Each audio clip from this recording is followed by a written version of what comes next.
D'être une fois de plus nombreux au rendez-vous de ce nouveau numéro d'Intello. Nous avons rencontré pour vous le professeur Lukanda Mwamba Vincent, qui est directeur au Centre de recherche nucléaire de Kinshasa. Notre invité est professeur ordinaire à la faculté des sciences de l'UNIKIN. Lukanda Mwamba Vincent a obtenu sa licence en sciences à l'université de Kinshasa avant de poursuivre son parcours universitaire en Belgique, où il obtint son master en hydrologie, puis à Louvain-la-Neuve, où il en est sorti docteur. Disciple du professeur Malo Akalinga, le professeur Lukanda Mwamba Vincent, toujours fidèle à son maître, a insufflé un nouveau vent au KRENCA et a donné un nouvel élan à ses centres stratégiques, de sorte que le KRENCA a aussi aujourd'hui sa place au niveau de l'Agence internationale de l'énergie atomique. Dans cette émission, comme vous l'avez compris, nous allons parler du nucléaire. L'énergie nucléaire est celle qui est obtenue de la scission du noyau d'un atome. Suivons plutôt le spécialiste en la matière, le professeur Lukanda Mwamba Vincent. L'énergie nucléaire, c'est simplement de l'énergie qu'on tire du noyau des atomes. C'est ça l'énergie nucléaire. Comme le mot le dit, nucléaire, du nucléus, noyau. Donc en fait ici, on exploite la quantité d'énergie que renferme un noyau. Et un noyau a une grande quantité d'énergie qu'il peut être libéré. On a découvert que en provoquant ce qu'on appelle des réactions de fission, c'est-à-dire on casse un peu les noyaux. En cassant les noyaux, on libère beaucoup d'énergie. Et cette énergie est libérée sous forme de chaleur et sous forme aussi de rayonnement. Et c'est ce rayonnement-là qu'on appelle radioactivité. Et ce rayonnement-là est très très utile dans plusieurs applications de la science que nous allons développer tout à l'heure. L'énergie nucléaire est un symbole de puissance. C'est donc à juste titre que le professeur Lukanda Mwamba Vincent rend hommage à Monseigneur Gillon, qui a doté le premier en Afrique un réacteur nucléaire à la République démocratique du Congo. Suivons le professeur. Ici, je voudrais rendre un hommage à la mémoire de Monseigneur Gillon, qui a compris parfaitement, c'est un physicien qui avait bien compris, c'est lui le fondateur de l'université, c'est lui qui a créé et qui a construit l'université de Kinshasa. Et il a vite compris que une nation, pour qu'elle devienne puissante et qu'elle soit respectée dans le monde, ne devrait pas rater le train, n'est-ce pas, du nucléaire. C'est ainsi qu'il a tout fait, parce qu'il rêvait aussi de la puissance de la République démocratique du Congo en Afrique. Il nous a doté d'abord d'une grande université qui s'est imposée. Et à ça, il voyait, vu d'abord le potentiel que présente notre pays, vu ce que notre pays a apporté au monde, notre pays méritait aussi d'avoir une place dans le nucléaire. C'est ainsi qu'il a pu, par la diplomatie, introduire notre pays dans le nucléaire. Comment? En dotant notre pays de tout premier réacteur nucléaire sur le sol africain. Vous voyez, nous étions les pionniers. Nous avons eu le tout premier réacteur qu'on appelait Trico 1 sur le sol africain. Donc le site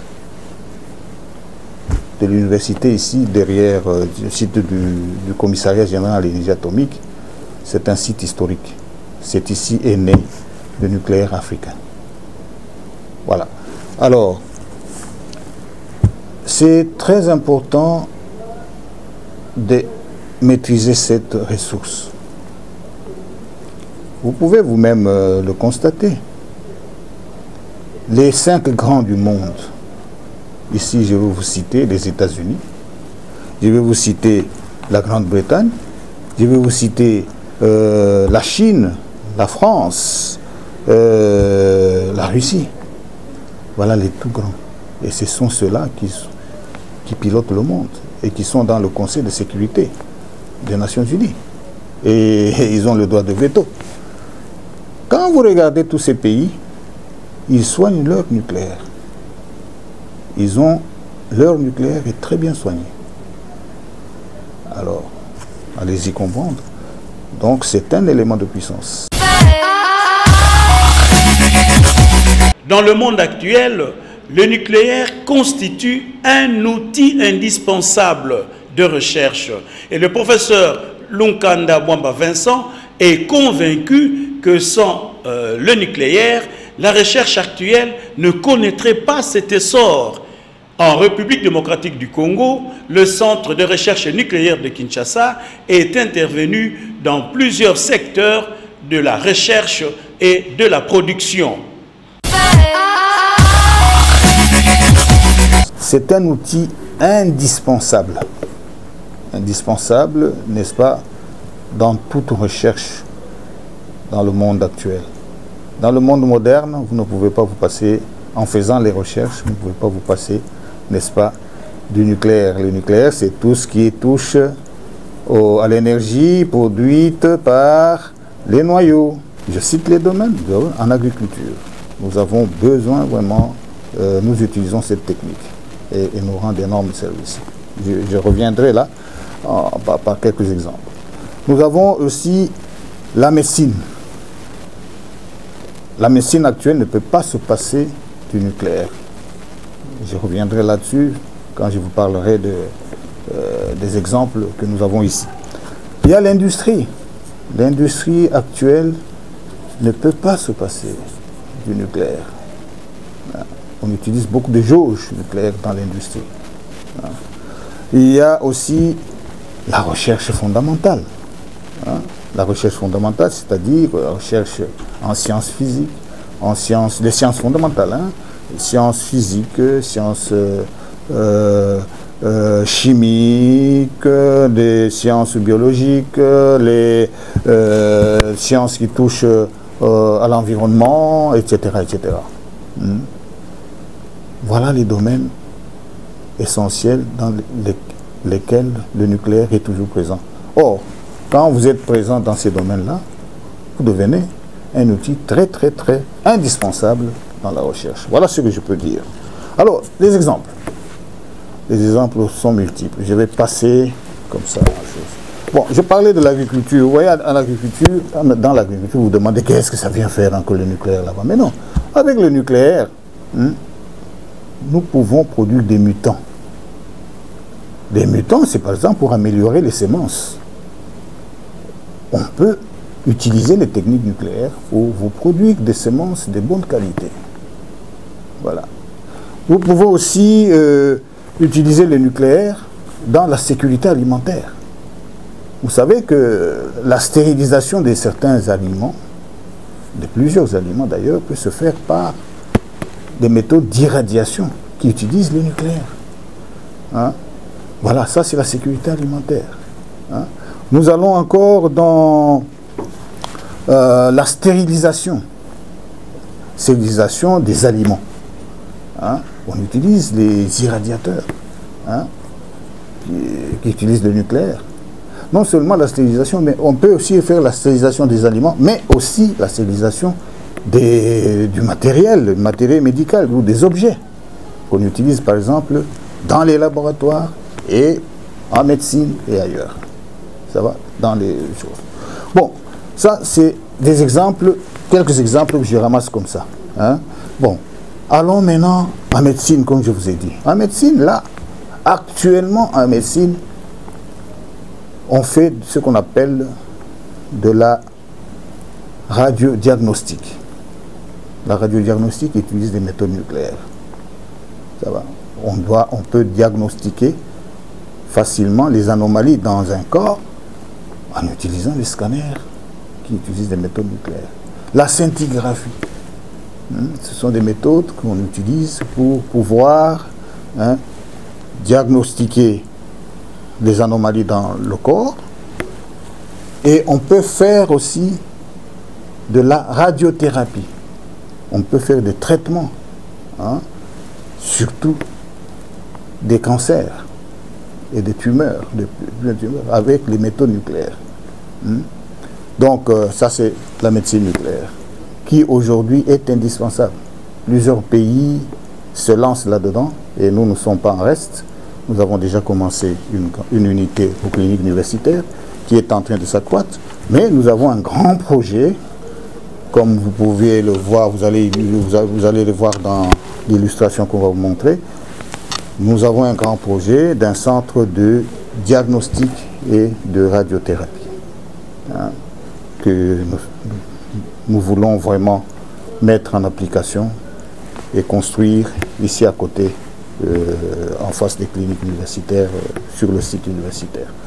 Ça sera une première, un des premiers centres de radiodiagnostic qui va énormément aider le pays à résoudre ce problème du fléau des tumeurs et des cancers. Il y a aussi dans plusieurs, dans les domaines industriels, j'ai parlé de domaine industriel. Dans l'industrie, vous savez, il y a plusieurs techniques qu'on utilise en industrie. Par exemple, à l'industrie, vous devez jauger, jauger certaines structures, des tanks, où il y a des matières dangereuses, où il y a des températures élevées, etc. On utilise des techniques nucléaires qui permettent de faire des analyses à distance. Ça, c'est ce qu'on appelle les méthodes actuelles qu'on appelle NDT, Non-Destructive Techniques, qui prend beaucoup d'ampleur. Ici, chez nous, nous sommes assez avancés dans cette technique. On a formé beaucoup de techniciens et des experts dans le domaine. Et nous sommes suffisamment outillés. Nous pouvons intervenir. Nous intervenons, par exemple, pour le contrôle des pipelines. Les soudures à l'industrie minière, on a énormément besoin. On utilise énormément le nucléaire. Les jauges nucléaires sont utilisées abondamment dans les mines. Et les contrôles aussi des structures par des méthodes que je viens de décrire sont abondamment utilisées dans les mines. Voilà pourquoi nous assurons parfois la formation des mineurs ici chez nous pour les initier à ces techniques. Bon, vous savez que plusieurs mines de chez nous ici sont dans des zones à occurrence uranifères. Donc on est obligé, n'est-ce pas, de travailler avec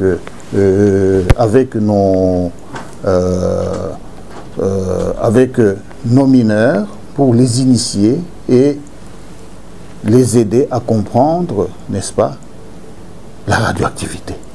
Parce qu'ils la rencontrent dans leur activité. Ils rencontrent des minéraux qui sont associés à l'uranium ou à d'autres éléments associés qui émettent de la radioactivité. Voilà. Non seulement ça, vous savez que même dans la production, n'est-ce pas, dans les industries de papeterie, le nucléaire est présent. Le contrôle de l'épaisseur. Vous voyez, quand vous avez un papier qui est lisse, tout ça est contrôlé par des jauges bien spécifiques qui utilisent le nucléaire. Même à la banque centrale chez nous ici, quand on produit l'argent, vous voyez, l'argent a une épaisseur bien étudiée. Et on utilise là des jauges nucléaires qui permettent de faire tout ce contrôle-là. Non seulement ça, vous allez dans les constructions des infrastructures routières. Dans les constructions des infrastructures routières, il y a plusieurs techniques qu'on utilise, par exemple, pour le contrôle de l'humidité. Ça va? Même contrôle même de cette infrastructure. Là, on utilise le NDT, comme je l'ai cité. Contrôle de l'humidité, c'est aussi une technique nucléaire qui vous permet, n'est-ce pas, de contrôler, de faire le suivi de l'humidité Or, c'est un élément très indispensable dans la construction routière. Hein. Vous voyez, chaque fois, on arrose, et puis on compacte, et puis on mesure l'humidité jusqu'à ce qu'on atteigne l'humidité qu'il faut. Mais on mesure l'humidité avec quoi? Avec des techniques nucléaires, des appareils vraiment nucléaires. Ça va? Bon, il y a, par exemple, le contrôle des barrages. Dans le contrôle des barrages, il y a le contrôle de sédimentation, des sédiments, des dépôts de sédiments. Ça se fait aussi avec des jauges nucléaires. Hein? Donc, non seulement ça, parfois dans les barrages, on doit contrôler les fuites d'eau. On utilise ce qu'on appelle des traceurs nucléaires, qui sont produits par un réacteur nucléaire. Je voudrais donner un exemple qui montre comment le centre a été très utile. Akamoto. Akamoto a eu à un certain moment un problème de production, de baisse de production. Leur processus n'était plus fiable et tout ça. Ils se sont adressés à nous.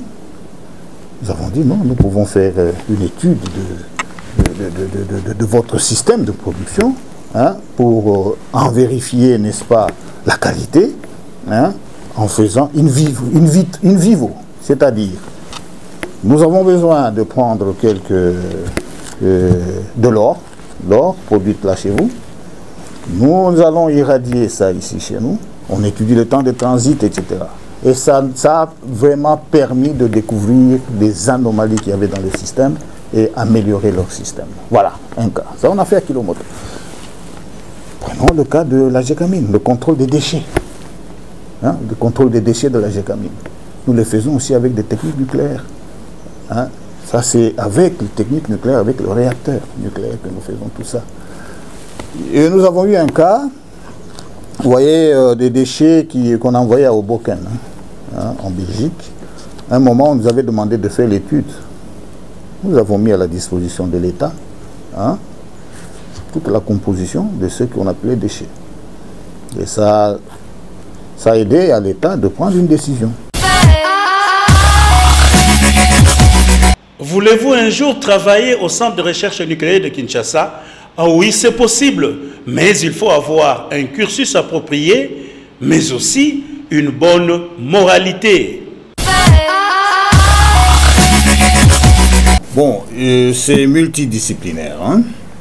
Multidisciplinaire avec un accent particulier sur les sciences positives comme on dit, hein? Les sciences notamment sciences physiques, sciences chimiques, biologie, hein, médecine et géologie, hein, et ce sont ces sciences-là sur lesquelles nous nous basons. Donc on a plus besoin de physiciens, des ingénieurs, des géologues, des biologistes, des ingénieurs agronomes aussi, hein, et j'en passe. Bon, dans ce domaine-là, on a plus besoin de scientifiques, donc. Mais il faut tenir compte que nous sommes dans une administration. Donc, nous avons aussi un personnel limité, hein, qui s'occupe de l'administration et la comptabilité et des finances. Ça, c'est un personnel qui n'est pas vraiment en grand nombre. Mais en grand nombre, nous avons ces catégories que j'ai citées. Notamment, hein, aussi des techniciens. Hein. Voilà le niveau ISTA, on en a besoin et on en a besoin beaucoup ici. Voilà. Ça, c'est pour ce qui concerne le personnel. Et je signale ici que nous sommes très exigeants dans les critères d'engagement, compte tenu du caractère hautement stratégique du centre. Nous ne prenons pas n'importe qui sous n'importe quel critère. Nous sommes très très exigeants. Hein. On commence par des stages et puis après l'approbation, n'est-ce pas, des encadreurs. Là, on est sûr au moins de la personne qu'on engage. Hein. Et puis nous tenons compte aussi de la moralité de la personne. Hein. Et son casier judiciaire doit être vierge. Parce que ici, on ne peut pas se risquer de prendre un personnel qui a des tendances de sabotage ou qui a une moralité un peu légère et qui peut être impliqué dans les trafics illicites des matières uranifères. Hein? Voilà, donc nous sommes très très sévères sur ce point et nous sommes très regardants. La structure physique, la protection physique est toujours vraiment une question, une règle à respecter dans le nucléaire. C'est comme ça que vous voyez ici, il y a la sécurité. Sécurité physique. Hein? Nous avons aussi la police, hein, qui nous permet de protéger le centre contre tous les malveillants. Hein. Il peut y avoir des inconscients qui peuvent venir faire un sabotage. Là, on ne peut pas accepter. Ça va? Donc, en fait, le centre ici, c'est un milieu qui est suffisamment sécurisé. Nous qui travaillons là-bas, nous nous sentons très très bien sécurisés parce que nous travaillons avec des spécialistes, des gens qui sont là-dedans, et nous sommes aussi sécurisés par la police. Donc, il n'y a pas à craindre, il n'y a pas à craindre.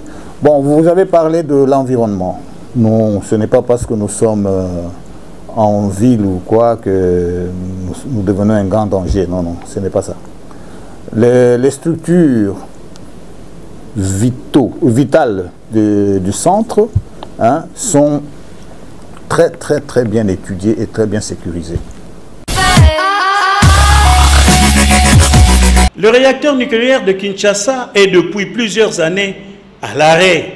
Le combat du professeur Lukanda Mwamba Vincent est donc d'obtenir le redémarrage de cet outil important. Mais en attendant, il ne croise pas les bras. Il continue avec les travaux de maintenance de routine. Nous faisons notre travail avec beaucoup de cœur. Parce que nous sommes fils, nous sommes produits de la maison. Nous avons terminé notre licence à l'université de Kinshasa ici, en physique. Et aussitôt que nous avons terminé, nous avons été embauchés ici, sur test. Hein, et plus vite, on a été remarqué par le patron d'alors, c'était le professeur, le feu professeur Malou Akalenga, paix à son âme. Hein, il nous a quand même aidé à progresser. Il nous a vraiment aidé à progresser parce qu'il nous a remarqué. Il nous a envoyé en formation. Nous sommes allés faire notre master en Belgique. Et puis nous sommes rentrés. Après le master, nous avons continué le doctorat, hein, en sciences naturelles appliquées, hein, que nous avons terminé à Louvain-la-Neuve. Après ce doctorat, nous n'avons pas voulu rester en Europe parce qu'il fallait honorer aussi la mémoire de notre mentor. Le mentor, c'est le professeur Malou Akalenga, que j'aime beaucoup, que j'ai beaucoup aimé et qui était aussi pour moi un modèle. Alors, il fallait rentrer. On est rentré et Dieu a voulu que nous soyons à la commande des choses. Et ça, c'est une interpellation pour moi. Parce que quand je suis rentré, j'ai trouvé un réacteur qui était à l'arrêt. Je l'avais laissé en fonctionnement avant d'aller aux études, mais quand je suis rentré, avant d'aller en formation en Europe, et quand je suis rentré, j'ai retrouvé qu'il était à l'arrêt. Alors j'ai compris que ma mission, la mission profonde que Dieu m'a confiée, c'est remettre cet outil vraiment en fonctionnement. C'est ça ma bataille. Hein, je mobilise toute mon énergie pour que cet outil puisse fonctionner normalement et fournir au pays tous les avantages que j'ai expliqués.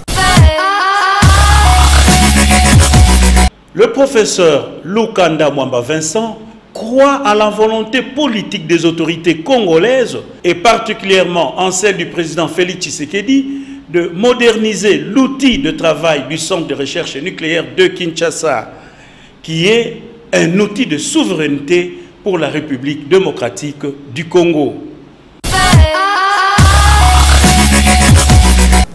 Cet outil, c'est un outil d'abord de privilège.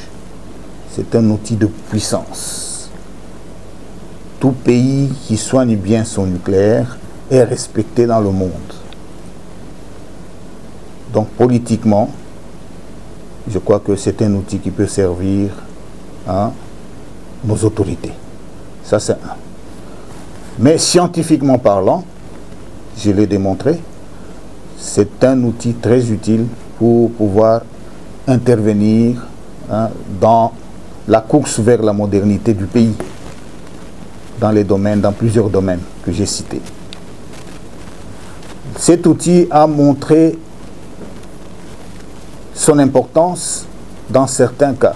J'ai cité par exemple l'histoire des déchets de la Gécamine. J'ai cité l'exemple de Kilomoto. Mais cet outil peut aussi encore aider le pays à bien connaître ce que nous exportons à travers nos minéraux pour pouvoir accorder le plus-value à nos minéraux. Et ça va aider.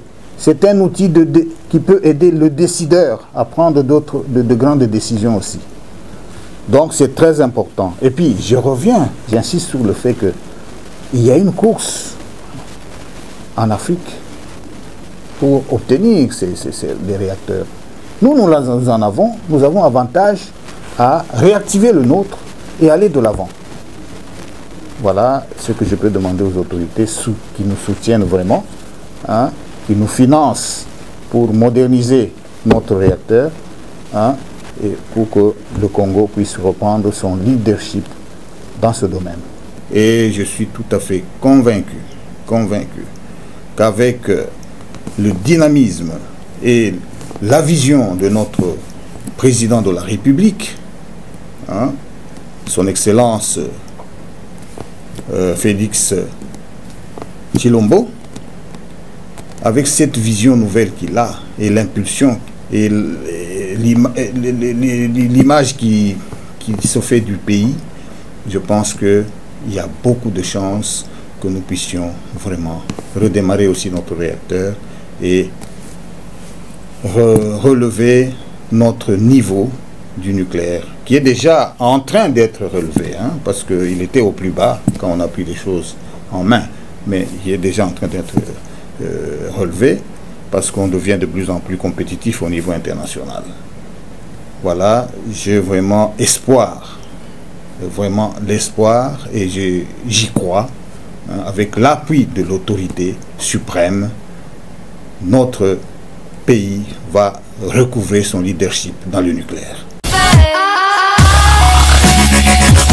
Mesdames et messieurs, vous avez certainement aimé les propos du professeur Lunkanda Mwamba Vincent, qui nous a parlé du nucléaire. Évidemment, on était un peu perdus, mais nous croyons que tous on a été édifiés par son intervention. Merci pour votre attention et à la prochaine.